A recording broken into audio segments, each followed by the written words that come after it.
Hello everyone, welcome to lecture 4. Question number first is electric field के opposite electric dipole को 180 degree के angle पे rotate करने में जो वर्क डन होगा वो क्या होगा। तो आपको बता दूं एक फॉर्मूला, डाइपोल को घुमाने में जो वर्क डन होता है वो होता है W is equal to P E cos theta one, जो इनिशियली होता है, और माइनस कॉस थीटा टू मतलब फाइनल जो एंगल रहता है। तो इसी में इनिशियल हमेशा जीरो ही रखते हैं। तो जो आपने फॉर्मूला याद किया होगा, क्योंकि कॉस जीरो का मान 1 रहता है और इनिशियली ऑलवेज जीरो रहता है, तो यहाँ पे 1 माइनस कॉस थीटा, इसको आप फॉर्मूला के रूप में पढ़ते हो।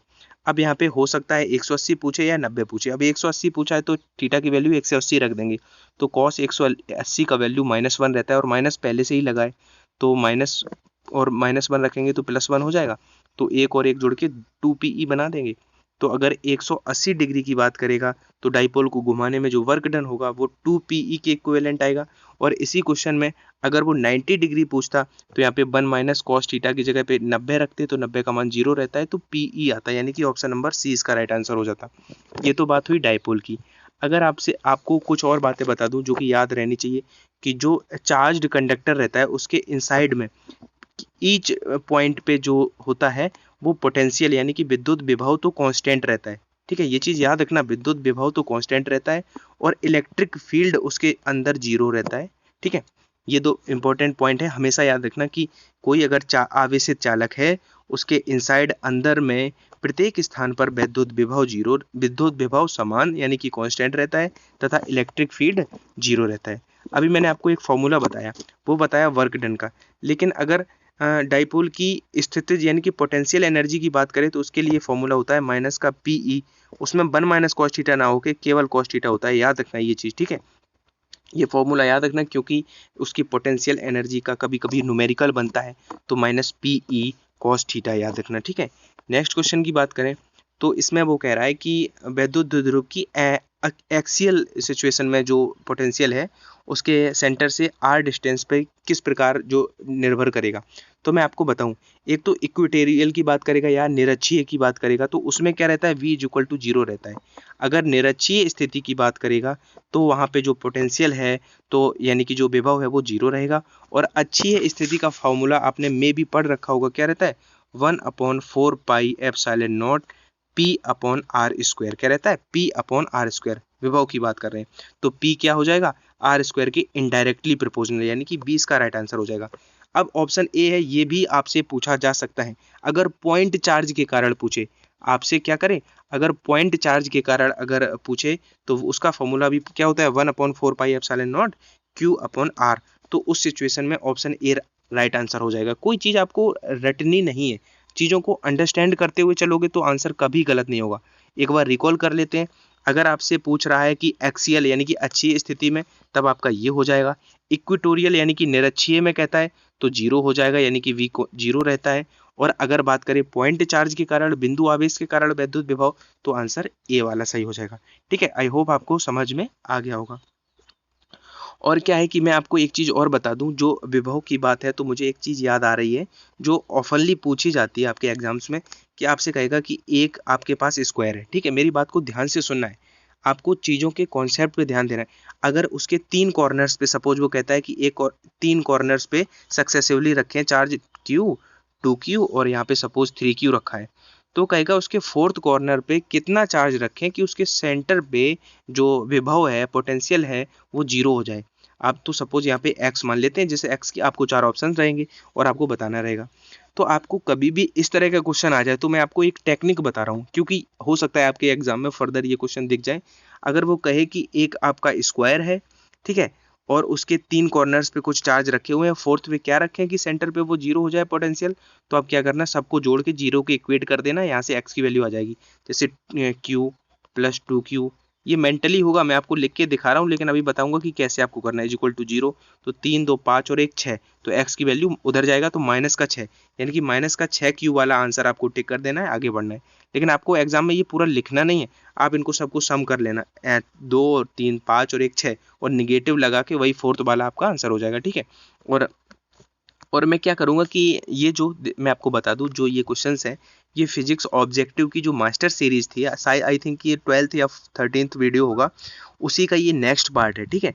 इसमें क्या है कि मैं आपको एयरफोर्स ग्रुप एक्स और नेवी AA SSR जितने भी एग्जाम्स जिनमें ये फिजिक्स ओरिएंटेड होते हैं, तो उनमें क्या है कि उनके लिए स्पेशली डिज़ाइन की गई। इनमें मैंने क्वेश्चंस लिए, तो मे बी कुछ क्वेश्चंस, देखो नंबर ऑफ क्वेश्चंस ज़्यादा है तो कुछ क्वेश्चंस मैं स्किप करूँगा, तो मैं वो जानबूझ के कर रहा हूँ। बाद में ये मत बोलना कि आपने वो छोड़ दिया, फोर्थ छोड़ दिया।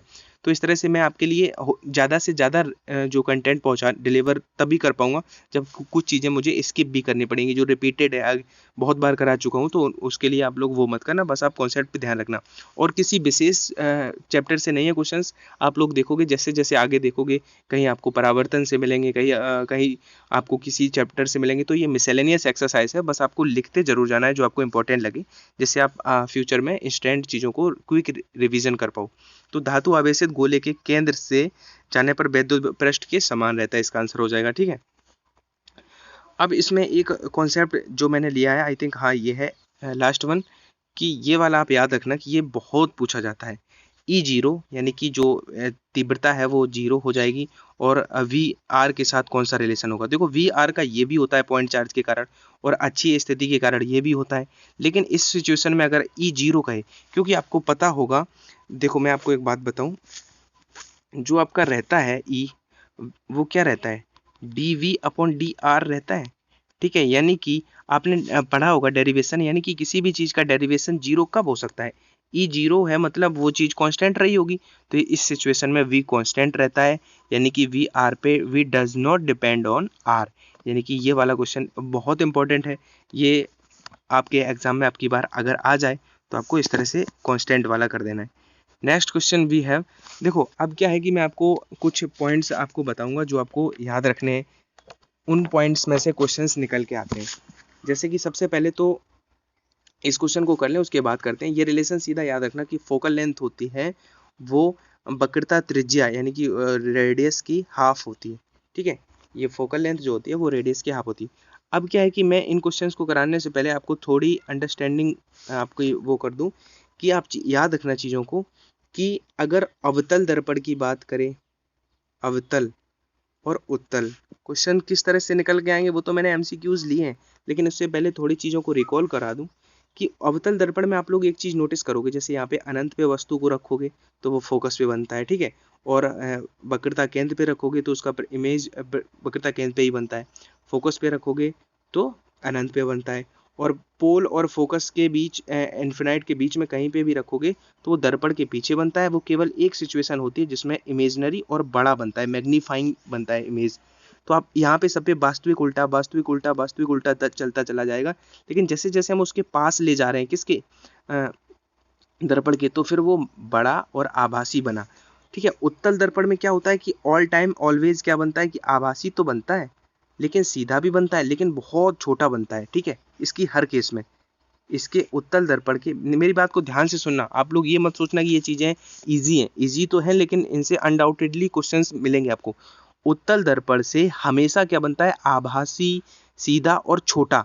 लेकिन अगर आभासी भी बनाना है और बड़ा बनाना है इमेज, तो उसके लिए हमें कनकेव चाहिए होगा, ठीक है। ये एक तो पॉइंट हो गए।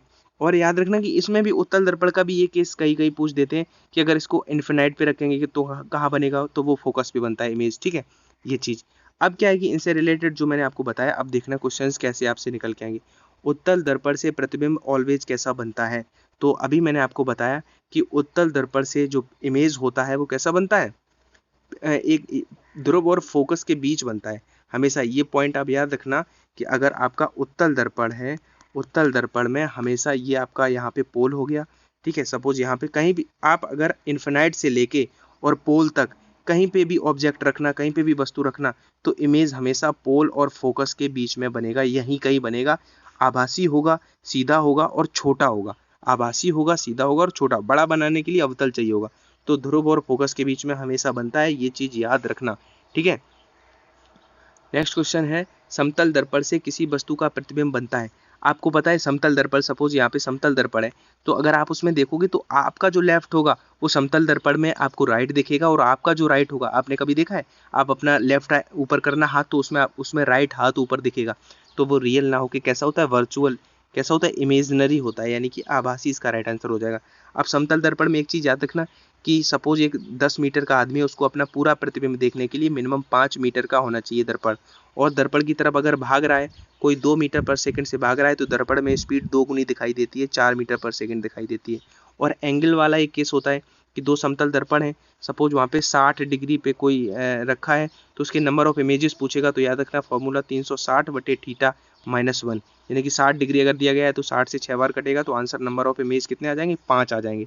ठीक है, ये समतल दर्पण से रिलेटेड चीजें। और क्या कह रहा है, यदि किसी वस्तु से दर्पण के सम्मुख किसी भी दूरी पर रखने पर उस वस्तु का प्रतिबिंब सीधा और छोटा बनता है। अभी मैंने बताया हमेशा देखो, प्रतिबिंब सदैव ऑलवेज सीधा बनेगा और छोटा बनेगा तो दर्पण उत्तल होगा, लेकिन सीधा, ठीक है याद रखना। और अगर छोटा ना कह के बड़ा, आभासी और सीधा कह दे कि किस प्रतिबिंब किस दर्पण द्वारा आभासी और बड़ा बनाया जा सकता है, तब अवतल आंसर करोगे आप लोग। यदि किसी वस्तु को एक दर्पण के सामने उसके निकट रखने पर प्रतिबिंब सीधा बने किंतु दूर रखने पर प्रतिबिंब उल्टा बने, तो वह दर्पण, मैंने अभी बताया था जो अवतल दर्पण का केस होता है वही रहता है। ठीक है, नेक्स्ट क्वेश्चन है, क्या कह रहा है कि वस्तु से बड़ा आभासी प्रतिबिंब। देखो वस्तु आभासी हमेशा उत्तल में तो बनते हैं, लेकिन वस्तु से अगर बड़ा बनाना है तो फिर कनकेव चाहिए होगा, अवतल दर्पण चाहिए होगा। तो ये इतने क्वेश्चंस थे दर्पण से रिलेटेड, ये भी आप एक फैक्ट याद रख सकते हो। ठीक है, अवतल दर्पण इसका राइट आंसर हो जाएगा, जो परावर्तन के बाद पैरेलल हो जाती है। अब देखते हैं कुछ क्वेश्चंस, ये आपके टोटल इंटरनल रिफ्रैक्शन और रिफ्रैक्शन उस वाले चैप्टर से हैं, तो इनमें से भी अब मैंने देखो, पहले इन क्वेश्चंस की बात करते हैं। ये वाला क्वेश्चन और ये वाला क्वेश्चन देखने में एक जैसे लग रहे हैं, लेकिन पॉइंट क्या है, आपको अगर ये न्यूमेरिकल आ जाता है तो बहुत इजी है, लेकिन अगर आपने कॉन्सेप्ट समझ लिया तो। ठीक है, क्या है ये कॉन्सेप्ट, मैं आपको पहले वो बता दूं कि आपको पता है कि जो रिफ्रैक्टिव इंडेक्स होता है वो रहता है कि रियल जो हाइट रहेगी, real height upon imaginary height, imaginary height. चीज़ों को ध्यान से समझना, केवल इतना एक फॉर्मूला है।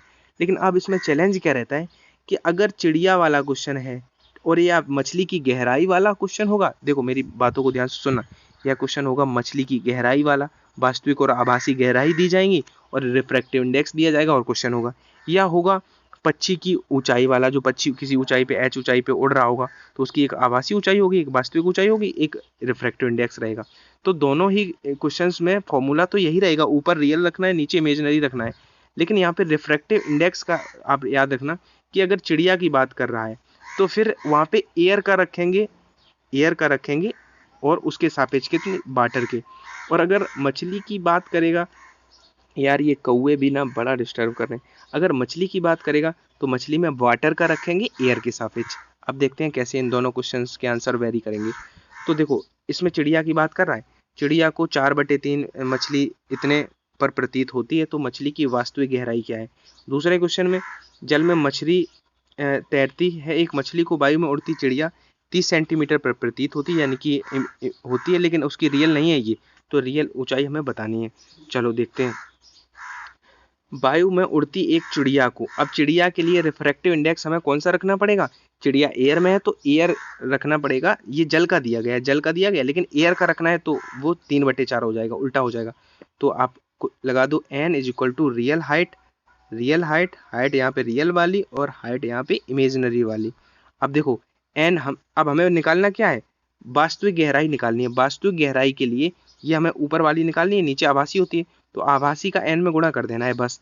अब n यहाँ पे ये नहीं रखना है क्योंकि ये पानी वाला है, और अगर मछली के लिए पूछता तो फिर मछली को कैसा दिखाई देगा, तब यहाँ ये रखते, लेकिन चिड़िया का दिखाई देना देख रहा है तो चिड़िया देखेगी कहाँ से, आपकी देखेगी एयर से, तो एयर का पानी के सापेक्ष, तो वो 3/4 हो जाएगा, तो ये 3/4 गुणा, अब ये इमेजिनरी इधर क्रॉस मल्टीप्लाई होगा, और इमेजिनरी कितनी है, प्रतीत होती है 30, तो यहाँ पे 30 रखेंगे, तो 30 का 3 में गुणा करेंगे 90 होगा, और 90 का 4 से डिवाइड करेंगे तो 22.5 आएगा, तो इसका आंसर हो गया 22.5।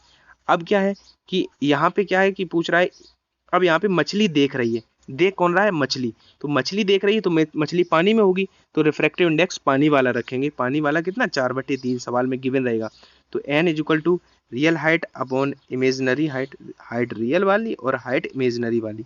अब यहाँ पे अगर मछली देख रही है तो मछली पानी से देख रही होगी, तो 4/3 इज इक्वल टू, यहाँ पे प्रतीत कितनी होती है, 30 प्रतीत होती है, तो यहाँ पे प्रतीत वाला का क्रॉस मल्टीप्लाई होगा तभी तो रियल आएगा, तो इंटू 30 का गुणा कर देंगे तो 30 से ये 10 बार कटेगा और 10 का 4 में गुणा होगा तो 40, तो इसका आंसर हो जाएगा 40।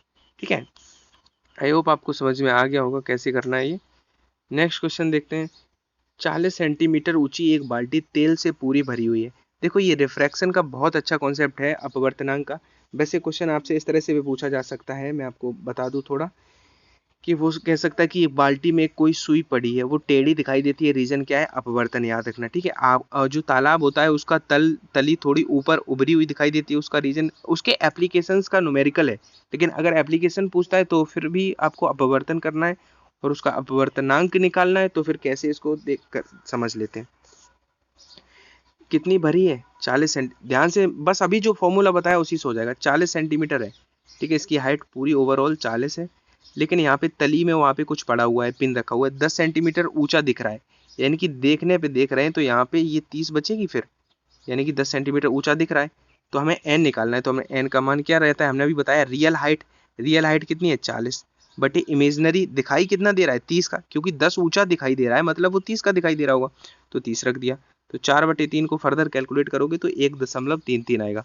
तो इतना ईजी होता है। उनके एप्लीकेशंस पे अगर न्यूमेरिकल बाई चांस 1-2 आ जाते हैं तो आप लोगों को घबराना नहीं है। ठीक है, करने हैं क्वेश्चन, छोड़ने नहीं है। आप लोग कहने लगते हो कि न्यूमेरिकल कम कराया करो, यार न्यूमेरिकल नहीं होते, इनके पीछे कॉन्सेप्ट्स छुपे हुए हैं। अभी मैं जो बता रहा हूँ आपको वो ध्यान से सुनो।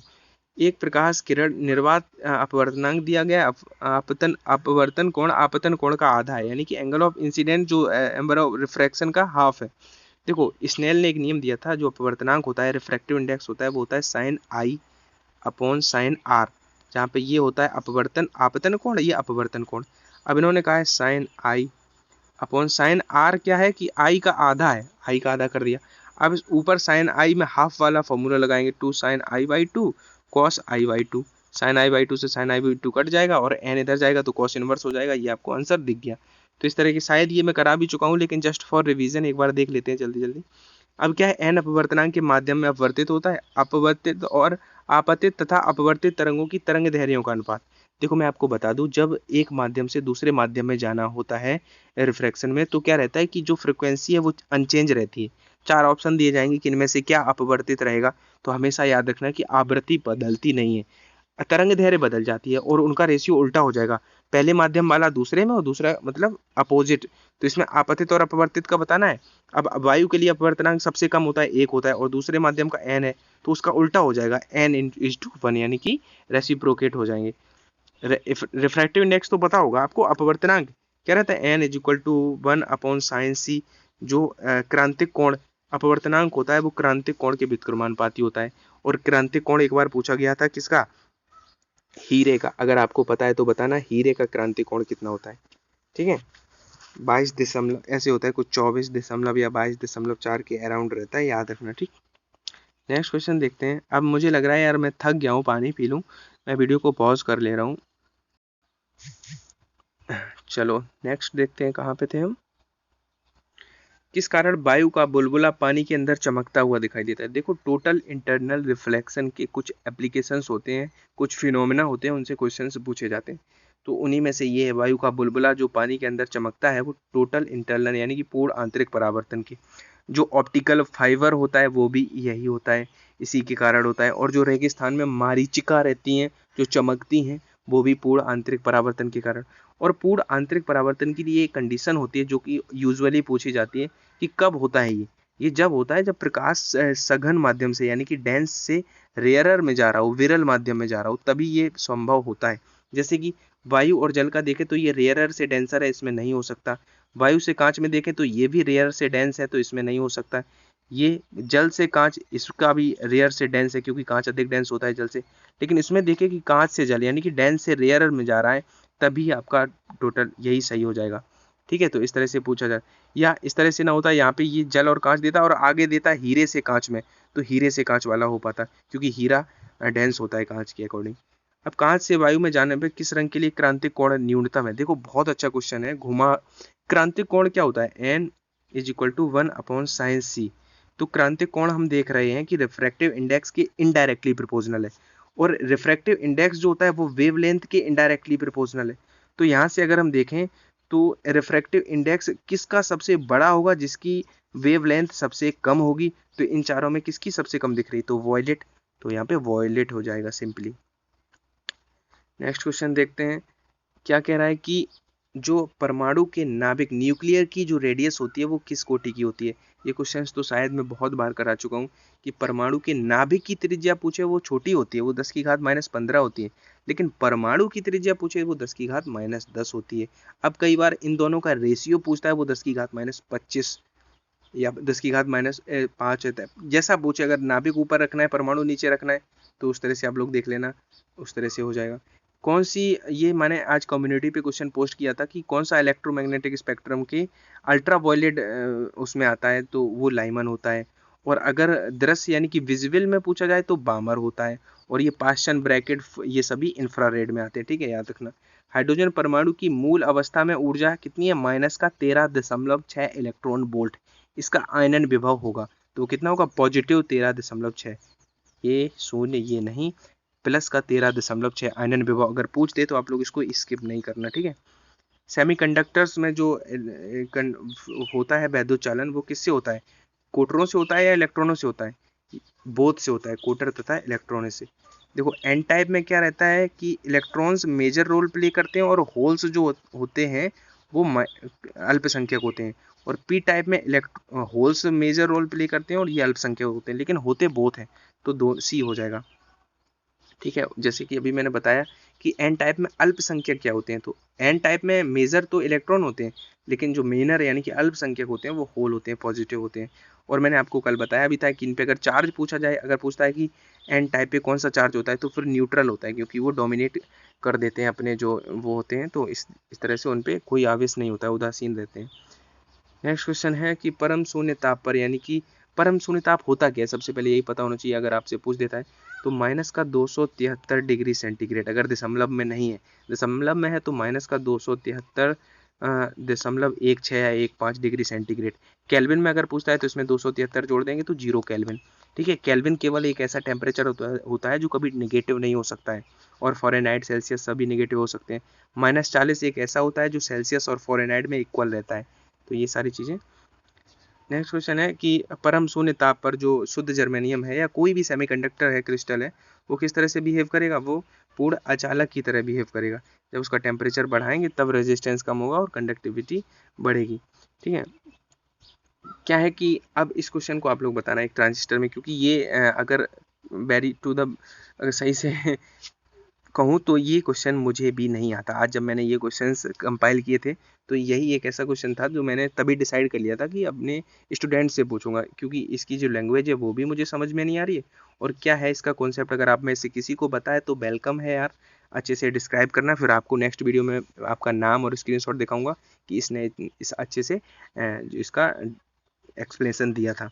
तो मैं वेट करूंगा, बाकी आप पढ़ते रहो, ठीक है, और अपना फीडबैक दे देना, जो कुछ सुधार कर सकूं मैं, अपने इन्हेंस कर सकूं कंटेंट की क्वालिटीज़, तो उस तरह से, क्योंकि आप बताओगे तभी मैं अपने आप को इम्प्रूव करूंगा। ऐसे तो मुझे लगेगा सब सही चल रहा है, तो आप लोग अपनी एडवाइस ज़रूर दिया करो, ठीक है, जिससे फीडबैक कहते हैं। तो फीडबैक का मैं वेट करता हूँ, बाकी पढ़ते रहो, ठीक है। Thank you.